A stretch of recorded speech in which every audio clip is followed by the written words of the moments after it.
पत्रम पुष्पम फलम तोया। तो भगवान भी बोलेगा बेटा तुम गल्ला पर बैठ करके बोल रहे हो, पत्रम पुष्पम फलम तोया। जैसे भागवत महापुराण सुनने के लिए आओ तो चेयर पर बैठते हैं कई लोग। चेयर पर बैठना कब लागू होता है? जब पैरों में दर्द है, घुटना में दर्द है, कुछ बैठने की दिक्कत है, परेशानी है, तब चेयर पर बैठो। लेकिन कथा पर तो महाराज आसन लगा कर भी बैठना चाहिए। चेयर पर बैठना कब लागू हो रहा है? कुछ दिक्कत है, कुछ परेशानी है, तब आप चेयर पर महाराज बढ़िया प्रेम से बैठो। मतलब उस टाइम ऐसा भाव हो रहा भैया भैया आप जैसे भी बैठो लेकिन आओ तो सही। उसी प्रकार प्रयास करना, शुद्ध होकर के नाम को लेना। जानते हो भगवान कहते हैं नाम तो शुद्ध होकर के लेना चाहिए, लेकिन उसके लिए है जो लोग कभी नाम नहीं लेते। जैसे आज सोमवार है मान लो, तो सोमवार को किसकी पूजा करते हो? महादेव का। मंगलवार को हनुमान जी महाराज का, बुधवार को गणेश जी महाराज का, गुरुवार को भगवान नारायण का, फिर माता जी का पूजा हो जाता है, शुक्रवार को माता संतोषी का पूजा हो जाता है। मंगलवार को मंदिर गए, खूब लड्डू चढ़ाए भगवान हनुमान जी ने। मंगलवार को इतना लड्डू आया, हनुमान जी लड्डू नहीं खा पा रहे हैं, सब सामने पर पड़े हुए हैं। लेकिन बुधवार को हनुमान जी खाली खाली बैठे हैं, एक भी लड्डू नहीं आया भगवान जी के पास, है कि नहीं? भैया दिन उसके लिए बांटा गया है जो कभी मंदिर नहीं जाता। भैया कम से कम आज तो जाओ, मंगलवार है। और भगत के लिए भगवान तो हर दिन मंदिर पर बैठा है महाराज। भगत के लिए ऐसा नहीं कि आज मैं मंगलवार है तो आज जाऊंगा, कल बुधवार तो कल जाऊंगा। भगत लोग हर दिन मंदिर जाए, लेकिन महाराज दिन उसके लिए बांटा गया है जो कभी मंदिर नहीं जाता। भाई अरे भैया आज तो जाओ, कृपा करके आज सोमवार है, आज जाओ। उसी प्रकार पत्रम पुष्पम फलम तोया, उसी के लिए लागू होता है। ये सब आपत्ति काल में लागू होता है महाराज। उसी प्रकार गोविंद का नाम लेना प्रयास करना चाहिए, शुद्ध होकर के भगवान का नाम ले, इसका फल और ज्यादा प्राप्त हो गया। अगर हम बिना नहाए, नहीं नहाए, ब्रश नहीं किए हैं, मुंह नहीं धोए हैं, फिर भी भगवान के नाम को लो, मतलब अरे भैया आप भगवान के तो नाम ले लो। अगर आपके पास नहाने का टाइम नहीं है, नहा करके जपने का टाइम नहीं भैया, तो कम से कम आप ब्रश करते करते तो नाम ले लो, लेकिन नाम तो लो सही, कुछ तो फल प्राप्त होगा आपको। इसलिए महाराज भगवान का नाम लो, प्रयास करो, हर पल शुद्ध होने के बाद नाम लो। ऐसे तो भगवान का नाम कल्याणकारी है, हर समय कल्याण होता है भगवान के नाम से। और जहां नाम है वहां नामी स्वतः आ जाते हैं। ध्यान देना, एक दिन बाद याद रखना। एक थे सेठ का मुंशी, मुंशी जानते हो ना, वो लिखा पढ़ी करने वाला। सेठ का मुंशी कहने लगा भाई मैं भगवान का नाम लूंगा, मेरे पास टाइम ही नहीं मिलता भगवान के नाम को लेने का।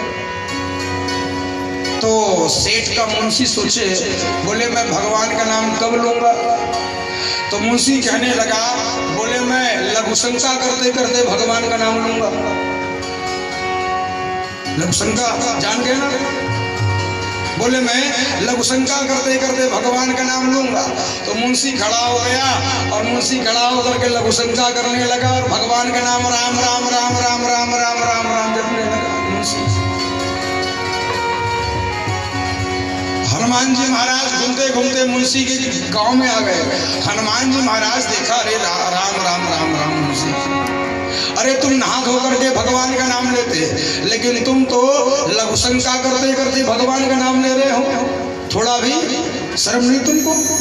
ऐसे कह करके हनुमान जी महाराज पीछे से आए और पीछे से आकर के मुंशी को एक लात मारे, मुंशी गिर पड़ा। अब हनुमान जी कहाँ दिखाई देने, और तो वायुपुत्र भग गया, वहां से निकल गया। जब हनुमान जी भगवान राम के पास गए तो भगवान राम बोले हे हनुमान जी जल्दी आओ, आज मेरे पीठ में बहुत दर्द भरा हुआ है।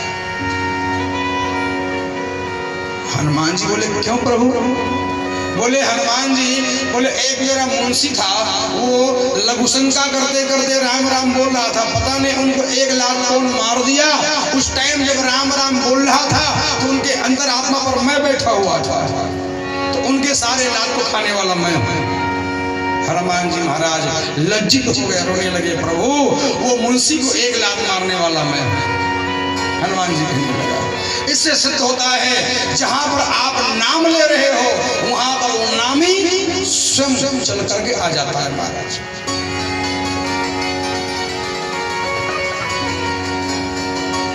और याद रखना, कहीं अगर हम नाम को छोड़े तो नाम को छोड़ते ही आप भूलना मत महाराज, आपको नामी भी छोड़ देगा। भगवान राम जी एक दिन की बात है, सरयू मैया में आए और भगवान राम सरयू मैया में बैठ करके सोचे, बोले भाई वहां पर तो सागर में पत्थर भी मेरे नाम से तैर गया था, तो मैं ट्राई करके देखता हूँ आज। भगवान राम एक पत्थर को पकड़े और भगवान राम पत्थर को पकड़ करके पत्थर में राम लिखे, पत्थर को फेंका तो पत्थर डूब गया। राम जी कहने लगा, अरे सागर में तो मेरे नाम से का पत्थर तैर गया था, लेकिन वही राम मैं, और मैं अपने नाम को लिख रहा हूं तो पत्थर तैरता नहीं, पत्थर डूबता क्यों है? एक पत्थर फिर पकड़े भगवान राम और उस पत्थर पर फिर राम लिखे और फिर राम लिख करके महाराज फिर फेंके तो फिर पत्थर डूब गया। बार बार पत्थर डूब रहा है। बोले भगवान राम जी, बोले क्या हो गया पत्थर को? हनुमान जी महाराज मुस्कुराते हुए आए और हनुमान जी महाराज बोले, प्रभु क्या हो गया आपको? भगवान राम जी बोले, हनुमान जी वहां पर तो तुम भी थे सागर के तट में, तुमको तो पता है कि वहां पर सागर पर मेरे नाम का पत्थर भी तैर रहा था, लेकिन वही राम मैं, वही नाम मेरा, और वो राम खुद पत्थर लिख करके फेंक रहा है, राम राम, सारा पत्थर डूबता क्यों है? हनुमान जी महाराज हाथ को जोड़ करके विनती करते हुए कहने लगे, प्रभु जिनको सारा संसार छोड़ दे, सारा संसार छोड़ने के बाद वो व्यक्ति आपके नाम को लेकर के तैर जाता है, लेकिन हे गोविंद, हे भगवान राम, जिनको अपने हाथ से आप छोड़ रहे हो उनको फिर सारा संसार कोई तैराने वाला नहीं है, इसलिए सारा पत्थर स्वतः ही डूब जा रहा है। तो याद रखना, जो नाम को छोड़ दिया वो नामी उनको स्वतः ही छोड़ देते हैं महाराज। जैसे आप शरीर के रोग को दूर करने के लिए क्या खाते हैं, होम्योपैथिक, एलोपैथिक, उसी प्रकार मन के रोग को दूर करने के लिए आप खाओ नामोपैथिक नाम का दवाई खाओ महाराज। इसका नाम है नामोपैथिक। क्योंकि देह का रोग कैसे ठीक होगा? बोले महाराज आप दवाई खाओ, होम्योपैथिक मेडिसिन खाओ तब रोग ठीक होगा, लेकिन जो रोग आपके अंतरात्मा में लगा हुआ है, जो आपका मन गंदा है, जो आपका मन मैला है, चाहे संसारिक दवाई लाख खाओगे आपका मन का मैला दूर होने वाला नहीं है। अगर मन की गंदगी को दूर करना है महाराज तो केवल भगवान का नामोपैथिक दवाई खाओ, और नामोपैथिक दवाई खाने से आपका मन का गंदगी संशय तत्काल कट जाएगा। ये भगवान का नाम है महाराज। एक व्यक्ति पूछे, महाराज भगवान के नाम को लेने से फायदा क्या है? और शायद आप सबका प्रश्न भी यही होगा कि नाम जाप करने से, नाम लेने से फायदा क्या होता है? तो बोले भैया आपका क्या नाम है? बोले मेरा नाम राजा है। अच्छा, अब तुम अपने घर जाओ। महात्मा उस व्यक्ति के घर के पास आया और महात्मा उस व्यक्ति के घर के पास जाकर के चिल्लाया, अरे राजा बाहर निकल। राजा जान गया कि मेरे को ही याद कर रहा है, मैं घर से बाहर नहीं निकलूंगा। 1 घंटा तक खूब चिल्लाया, अरे राजा बाहर निकल। 1 घंटा बाद राजा दौड़ कर गया। बोले भैया हमको तुम परेशान क्यों कर रहे हो? बोले भैया हम तो राजा को परेशान कर रहे, तुमको परेशान नहीं कर रहे। बोले भैया राजा का नाम, राजा नाम मेरा है। उसी प्रकार आप बार बार गोविंद का नाम लोगे, बार बार भगवान का चिंतन करोगे, बार बार भगवान का स्मरण करोगे, तो क्या भगवान आपके पास नहीं आएगा महाराज? अरे महाराज भगवान ऐसे नहीं, केवल भगवान को देखना ही, ऐसे नहीं कि भगवान चेयर में आकर के बैठ जाके तो भैया क्या हाल चाल है, भगवान ऐसे नहीं, भगवान के प्रेम से दो बूंद आंसू बह जाना, भगवान का एहसास हो जाना, भगवान का आभास होना ही इस कलयुग में दर्शन है महाराज।